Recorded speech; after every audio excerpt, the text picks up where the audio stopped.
स्वागत है आपका हमारे इस यूट्यूब चैनल पर प्रोटोकॉल डेवलपमेंट 4G के लिए। हालांकि हम लोग बात इसमें मेनली 4G के लिए करेंगे। तो ये बताते हैं कि हम लोग इस पर्टिकुलर वीडियो में क्या क्या कवर करने वाले हैं। इस पर्टिकुलर वीडियो में हम लोग कवर करेंगे what is EVE, what is PLMN। Then हम लोग बात करेंगे कम्युनिकेशन प्रोटोकॉल्स पे कि कम्युनिकेशन के लिए हमारे कौन कौन से प्रोटोकॉल्स यूज होते हैं। प्रोटोकॉल मॉडल, यानी कम्युनिकेशन प्रोटोकॉल्स के अंदर ये सारे टॉपिक्स रहेंगे। Protocol model, air interface, transport protocol जो कि मतलब हमारे हवा में रहते हैं, इनविजिबल रहते हैं, कहने के लिए मतलब जो कि दिखाई नहीं पड़ते हैं। फिर इसके बाद में अपना फिक्स नेटवर्क के लिए कौन कौन से प्रोटोकॉल्स यूज होते हैं, fix network transport protocol. Then user plane protocol, user के एस्पेक्ट से कौन कौन से प्रोटोकॉल्स यूज होते हैं। देन हमारी बात आती है सिग्नलिंग प्रोटोकॉल्स पे। उसके बाद हम लोगों ने लास्ट वीडियो में भी जैसे कि पढ़ा था, लास्ट वीडियो में evolve packet core and architecture of the EPC बोले थे, इवॉल्व पैकेट कोर और उसका आर्किटेक्चर। और उसके बाद हम लोग पढ़ेंगे सबसे लास्ट में रोमिंग आर्किटेक्चर ऑफ EPC।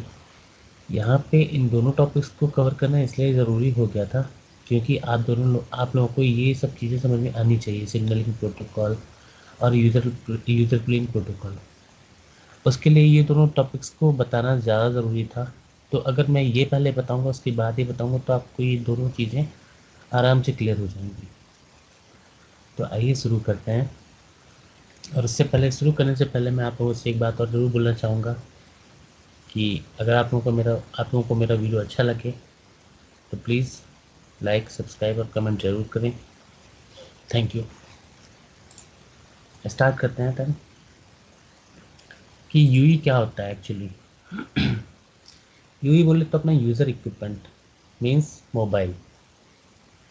अब जैसे कि यहाँ पे लिखा है, मैंने बताया था पहले भी, अब मैंने सबसे पहले अपने वीडियो में एक बताया था कि 2G का जो कॉल फ्लो होता है वो कैसा क्या होता है। और वहाँ पे मैंने उस दिन ही बताया था कि जो अपना 2G में जो कि जीएसएम टेक्नोलॉजी भी बोली जाती है, वहाँ पे जो हमारे पास एंड यूज़र का मतलब जो एंड यूज़र होता है, ऑब्वियस सी बात है कि जो एंड यूज़र होता है वही तो अपना मतलब मोबाइल जो बंदा रखता है वही तो अपना एंड यूज़र कहलाएगा। जाहिर सी बात है कि उसके मोबाइल पर नेटवर्क आएगा।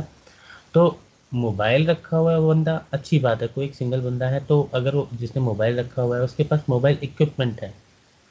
अब अगर उसमें कोई पर्टिकुलर नेटवर्क का सिम है तो वो होता है मोबाइल स्टेशन। मीन्स 2G में हमारा जो मोबाइल इक्विपमेंट होता है विथ सिम वो मोबाइल स्टेशन कहलाता है जैसा कि मैंने पहले भी बताया था। लेकिन जैसे ही हमारा 3G आता है, means UMTS, universal mobile telecommunication system, और ये 3GPP जो है ना हमारा एक इंटरनेशनल स्टैंडर्ड है। ये किस लिए स्टैंडर्ड है वो मैं बताऊंगा आपको, क्योंकि स्टैंडर्ड आगे क्या मैं बताता ही हूँ कि एक्चुअली होता क्या है कि जैसे कि यहाँ पे इंडिया में कोई नेटवर्क काम कर रहा है तो बाकी प्लेसेस पे भी काम करेगा ना। अब जैसे कि यहाँ पे पर्टिकुलर एक जो मोबाइल है वो किसी से अटैच होगा, मीन्स अपना किसी पर्टिकुलर नेटवर्क से अटैच होगा। अब कहीं ऐसा तो नहीं कि मतलब हर एक चीज़ मतलब ग्लोबली हर एक चीज़ जो भी 3GPP स्टैंडर्ड होता है ना उसके अकॉर्डिंग ही होना है। तो एक मतलब कह सकता हूँ कि कि पूरे वर्ल्ड के लिए एक स्टैंडर्ड मेंटेन किया गया है जिसको कि हम लोग 3G पार्टनरशिप प्रोजेक्ट बोलते हैं, पार्टनरशिप प्रोजेक्ट बोलते हैं। तो उसको ही नाम दिया गया 3GPP का। और आगे होता क्या है कि हमारा जब जैसे कि हम लोग यूई मतलब जैसे कि हमारा 3G से स्टार्ट होता है तो user equipment is any device and directly by an end user to communicate. Obvious सी बात है कि कोई एक बंदा ही कम्युनिकेट करेगा। It can be a hand held telephone, मतलब लैंडलाइन की बात हो रही है। A laptop computer equipped with a mobile broadband adapter, means आपका एक लैपटॉप भी हो सकता है, लैपटॉप पे आपका डोंगल लगा हुआ है और जिसके थ्रू आप इंटरनेट को एक्सेस कर पा रहे हैं, वो भी आपका एक एज ए क्या बोल ये अपना यूई कहला सकता है। मीन्स अपना जाहिर सी बात है कि वहाँ पे जो कॉल टर्मिनेट हो रही है वो आपके लैपटॉप ही टर्मिनेट हो रही है ना, और any other device it connects to the base station node B और ई नोड बी। और कौन सी कोई डिवाइस तो हो नहीं सकती कि जो अपना नोड बी या ई नोड बी से कनेक्ट हो पाए, मीन्स अपना कुल मिला के नेटवर्क से कनेक्ट हो पाए। जाहिर सी बात है, लैंडलाइन, मोबाइल और आपका वाईफाई, वाईफाई भी नहीं कह सकते हैं, वाईफाई तो आपका मतलब वो तो डिफरेंट सिस्टम पे काम करता है, तो वो तो आपका डायरेक्टली।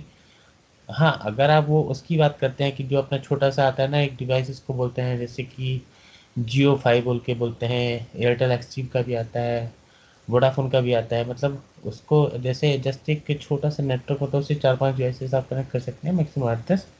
तो एक छोटा सा जो होता है ना, वाइट कलर का पतला सा आता है, तो उसके थ्रू उसको आप ऑन करके कर सकते हैं, तो वो आपका कनेक्ट होगा। लेकिन अगर आप जैसे नॉर्मल ब्रॉडबैंड की बात करेंगे तो उसको हम इस कैटेगरी में नहीं रख सकते हैं। इसके अलावा बात आगे होती है, UE handles the following task towards the core network. जो यूई होता है हमारा मोबाइल, ये ये मतलब यहाँ पे ये वाले काम करता है, means mobility management. Mobility management बोले तो अपना मोबाइल से रिलेटेड, मतलब जैसे कि कह सकता हूँ कि आउटगोइंग कॉल, इनकमिंग कॉल, और इसके अलावा जैसे कि मान लो डेटा वगैरह है, तो उन सब चीज़ों को मैनेज, वो सब चीज़ें हैं। और इसके अलावा नेक्स्ट आ जाता है अपना call control. Session management means कितनी देर तक और हमने क्या क्या ब्राउज किया, क्या क्या ब्राउज नहीं किया।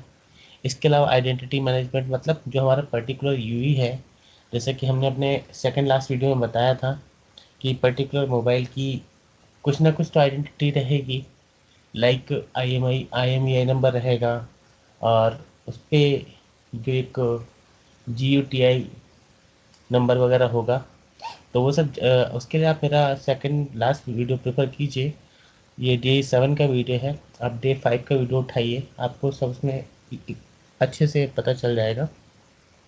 The corresponding protocols are transmitted transparently via a node B. Obvious सी बात है कि हम किसी भी प्रोटोकॉल को देख नहीं पाएंगे, वो ट्रांसपेरेंट वे में ही रहेगा। That is node B does not change. हाँ, ऑब्वियस सी बात है कि नोड भी उसे चेंज नहीं कर पाता है।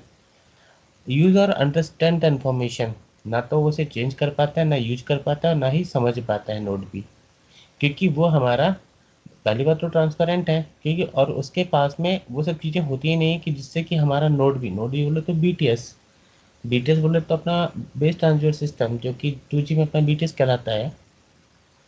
These protocols are also referred as non access stratum protocols.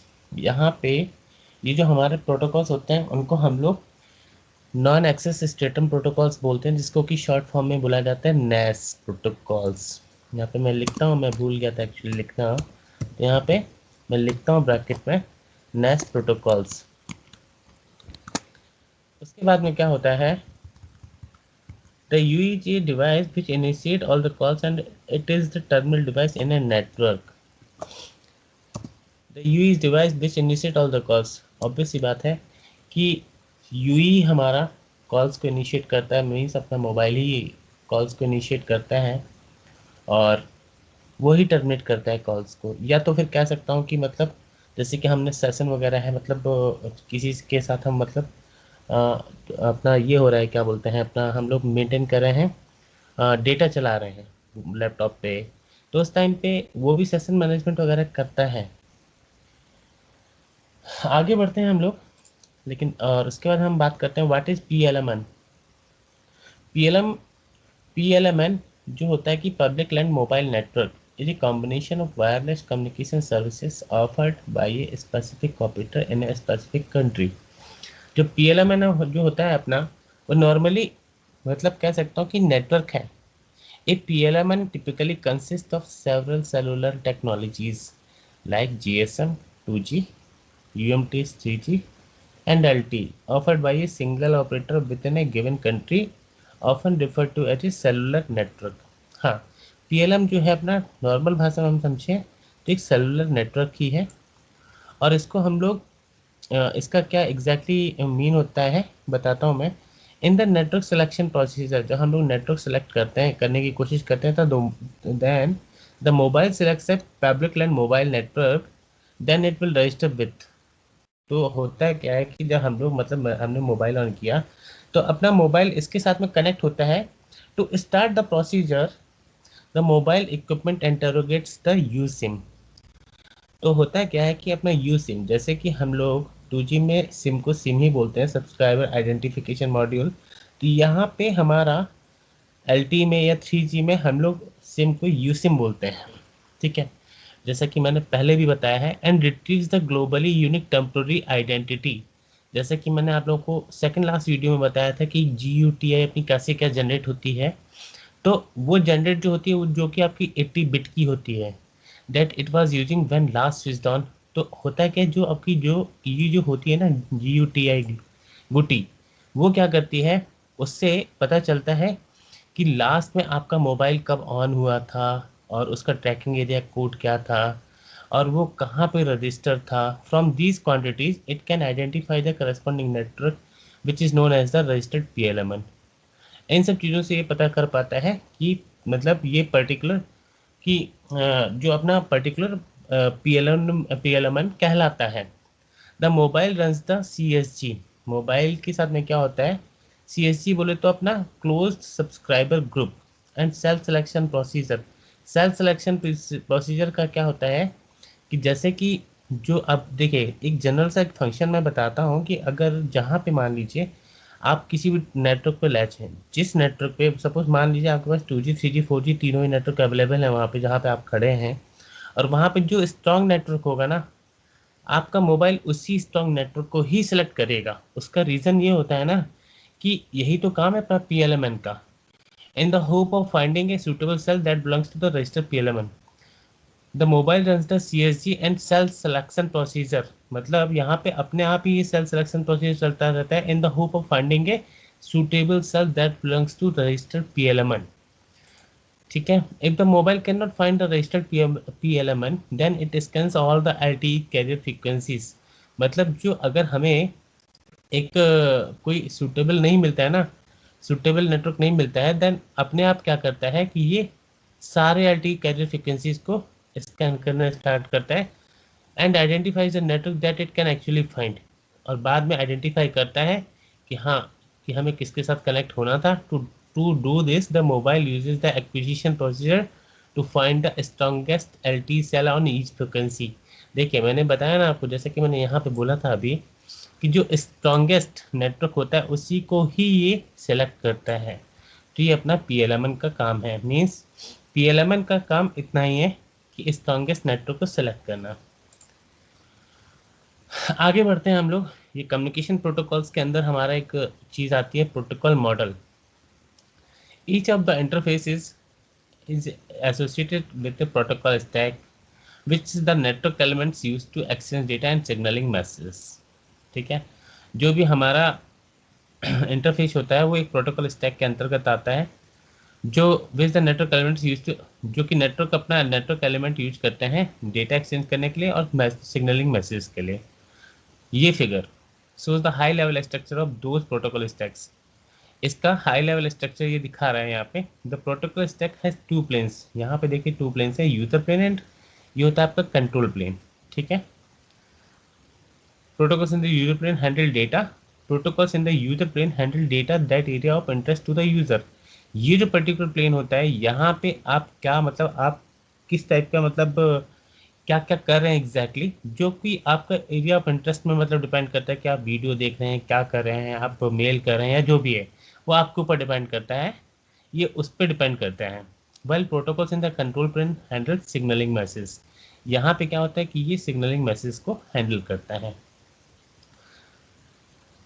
Handle signalling message that are only of interest to the network elements themselves. मतलब इस पे आपका कोई रोल नहीं होता है, मतलब आपके ऊपर डिपेंड नहीं करता है, ये नेटवर्क पे डिपेंड करता है। The protocol stack also has two main layers. इसकी भी दो मेन लेयर होती हैं। ठीक है, the upper layer manipulates information in a way that is specific to LTE। जो अपनी ऊपरी लेयर होती है ना, ये तो मतलब स्पेसिफिक है ही LTE के लिए। Which the lower level transport information from one point two another. जबकि दूसरी जो लेयर होती है ना, ये अपनी एक इंफॉर्मेशन को एक प्लेस से लेके दूसरी प्लेस पर ट्रांसपोर्ट करती है। ठीक है, there are no universal names for these layers. कुछ भी मतलब ऐसा कुछ पर्टिकुलर नेम नहीं है, but in the evolved universal terrestrial radio access network means EUTRAN, they are known as the radio network layer and transport network layer respectively। अब यहाँ पे जो कि जानी जाती है radio network layer and transport network layer, ठीक है, जो कि हम लोग आगे पढ़ने वाले हैं। ये देख लीजिए, high level protocol architecture of LTE ही है ये। ठीक है, यहाँ पे देख लीजिए, ये डिपेंड करता है यूज़र पे और ये डिपेंड करता है खुद पे, सॉरी नेटवर्क पे खुद पे। देन नेक्स्ट आते हैं हम लोग,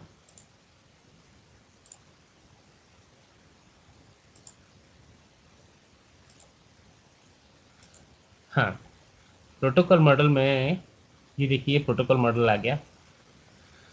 हम लोग अभी आने वाले टाइम में एक्सेस स्ट्रेटम और नॉन एक्सेस स्ट्रेटम, ये दोनों ही चीज़ें पढ़ेंगे डिटेल में, लेकिन मीनवाइल हम लोग जस्ट समझ लेते हैं। There are then 3 type of protocol. Signalling protocol define a language by which 2 devices can exchange signalling message with each other. Then उसके बाद में 3 टाइप के अलग से प्रोटोकॉल आ जाते हैं प्रोटोकॉल मॉडल्स में। ठीक है, जो कि 2 devices can exchange signalling message with each other, मतलब जिसमें कि 2 डिवाइसेस अपना, ये देखिए यहाँ पे ये यूई है यूज़र इक्विपमेंट, ये है आपका ई नोड बी। ठीक है, और ये है आपका एमएमई। अब यहाँ पे आप ये समझिए कि ये इन्फॉर्मेशन डायरेक्टली यहाँ चली जाए तो ऐसा पॉसिबल बिल्कुल नहीं है। यहाँ पे आपकी नेक्स्ट लेयर रहेगी नॉन एक्सेस स्ट्रेटम, इसके अंदर भी बहुत सारी चीज़ें आती हैं, आने वाले टाइम में इसको बताऊँगा कि क्या क्या चीज़ें आती हैं। तो होता क्या है, on the air interface there is an extra layer of complexity which is shown in below figure. The MME controls the high level behavior of the mobile by sending it signaling message।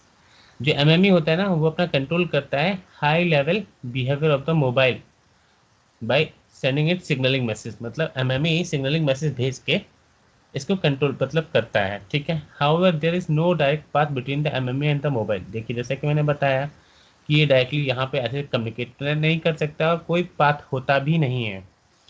जो भी होगा आपका air interface में होगा वो भी ई node B के through, means अपना बीटीएस के थ्रू, जैसा कि 2G में बताया था 2G में ये होता है बीटीएस, तो उसके थ्रू ही होगा। ठीक है, to handle that this the air interface is divided into 2 levels known as the access stratum and the non access stratum. मतलब इस चीज़ को हैंडल करने के लिए यहाँ पे 2 पार्ट में डिवाइड होता है। ये आपका होता है एक्सेस स्ट्रेटम, ये यूज़र प्लेन, सॉरी ये यूयू इंटरफेस होता है आपका इन दोनों के बीच में, यूई और ई नोड बी के बीच में, और ई नोड बी और एमएमई के बीच में होता है एस1 इंटरफेस।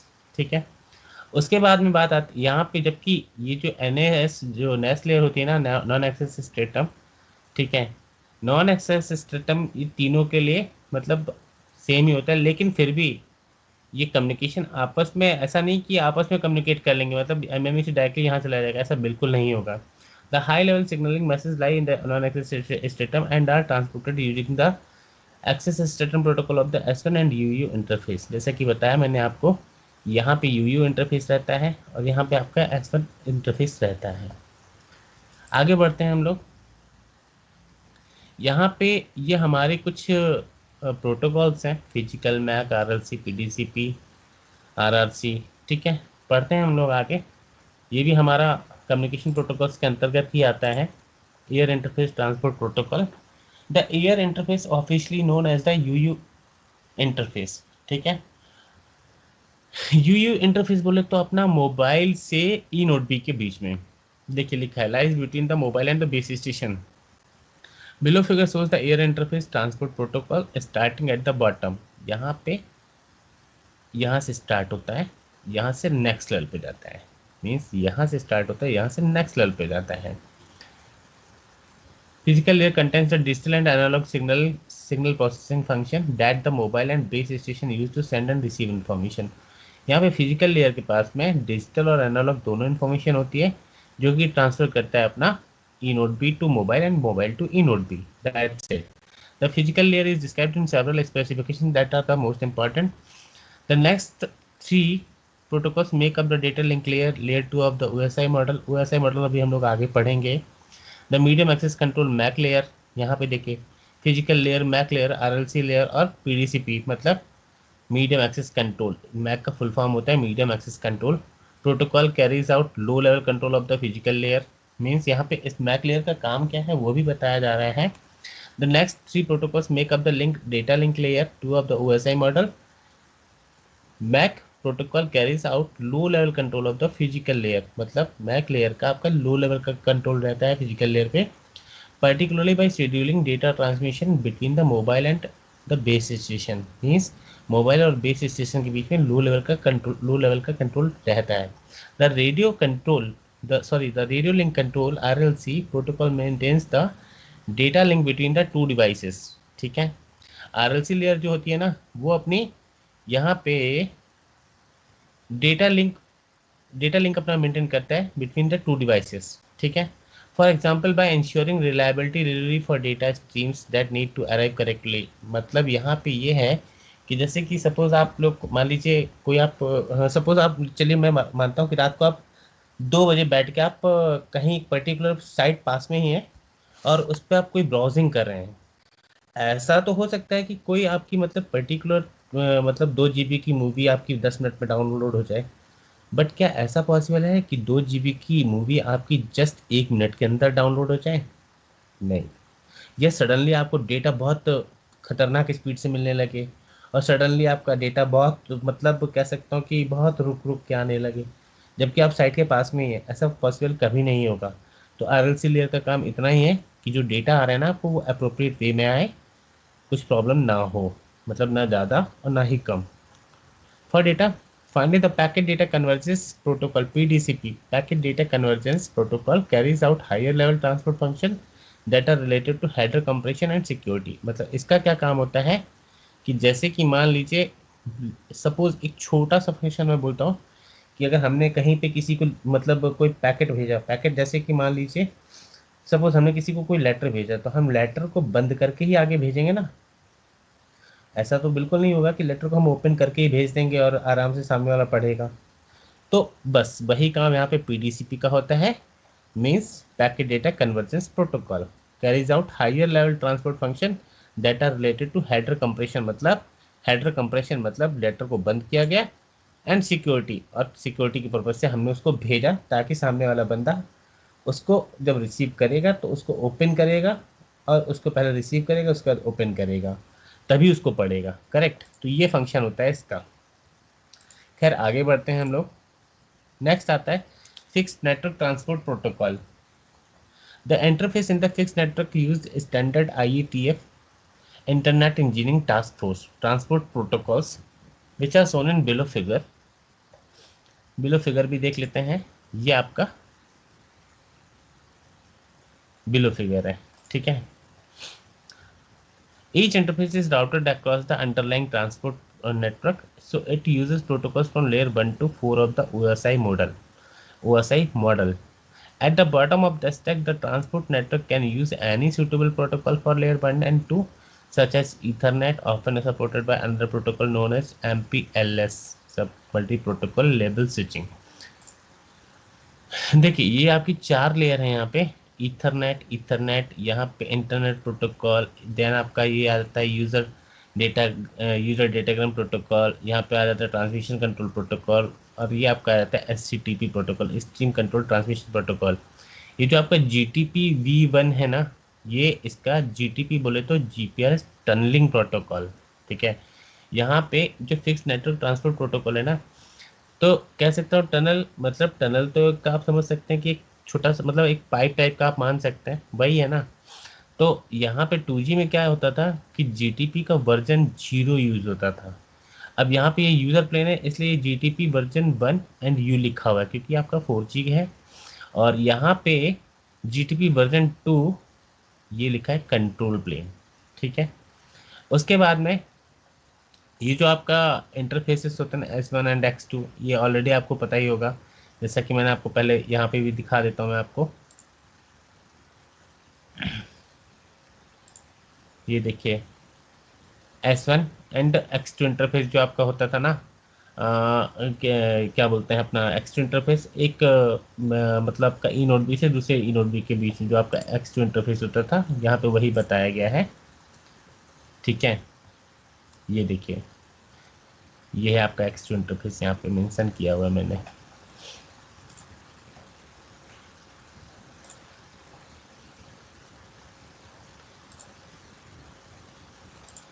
देन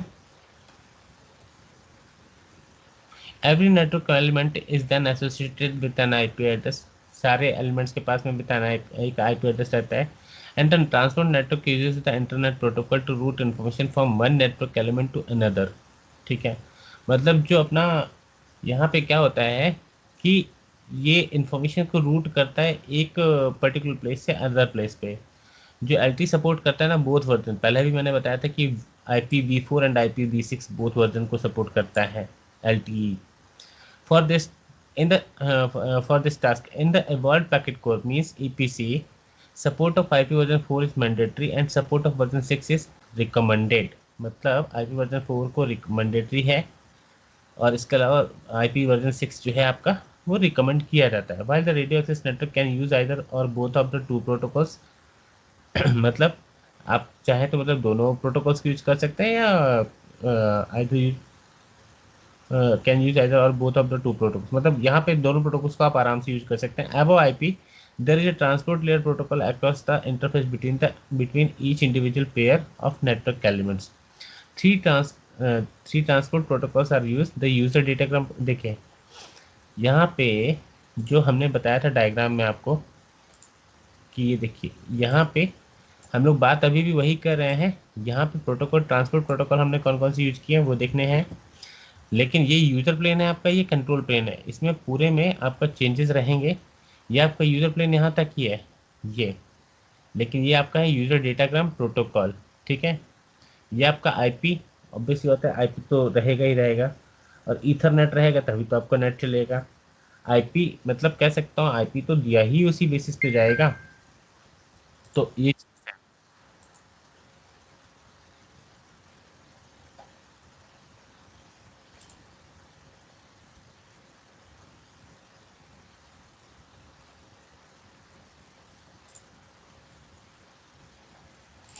देन हम लोग आगे बढ़ते हैं।